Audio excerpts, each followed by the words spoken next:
వేదిక నుంచి పెద్దలందరికీ కూడా నాకు హృదయపూర్వక నమస్కారం తెలియజేస్తున్నాను. మరి ముఖ్యంగా మా ప్రెసిడెంట్ గారు అయినటువంటి అంబటి రాంబాబు గారికి, అలాగే ఈ యొక్క కార్యాన్ని నిర్మించడానికి ముందుగా ఉండి వయసుతో సంబంధం లేదు, మాకు చూస్తుంటే ఆయన ఆశయం వేస్తూ ఉంటుంది.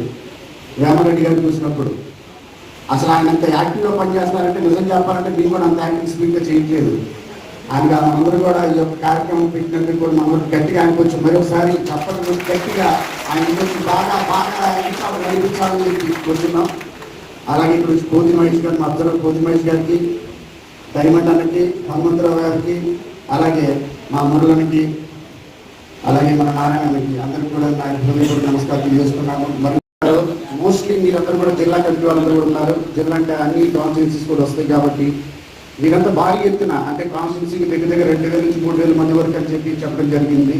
మీరందరూ కూడా ఈ యొక్క జిల్లాలో అన్ని కాన్స్టిట్యూన్సీ ఎవరైతే విద్యా విభాగంలో ఎవరైతే ఉంటారో వాళ్ళందరూ సమాయత్తమై 4వ తారీఖు జరిగేటువంటి యొక్క కార్యక్రమం భారీగా జరిగించాలని, అలాగే భారీ ఎత్తున మనందరూ కూడా వెళ్ళి అసలు ఏం జరుగుతుంది, మన అన్యాయం జరుగుతుందని చెప్పి ప్రతి చోట కూడా అది ఎంఆర్ఓ ఆఫీస్ అవ్వచ్చు, లేదంటే జిల్లా కలెక్టరేట్ ఆఫీస్ అవ్వచ్చు, ఏదైనా సరే భారీ ఎత్తున మీరందరూ కూడా వచ్చి చేయాలని కోరుకుంటూ సెలవు తీసుకున్నాను. Thank you.